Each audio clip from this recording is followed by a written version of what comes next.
morning mga idol, tapos na ang break time mga idol.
Dito po ako nakapwesto mga idol, taga potol ng bakal mga idol. Ayan po, cut off.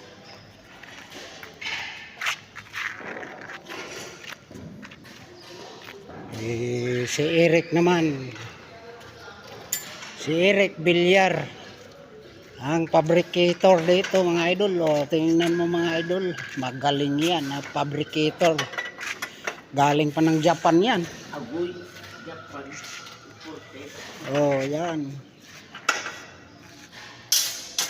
Hapon po yan mga idol.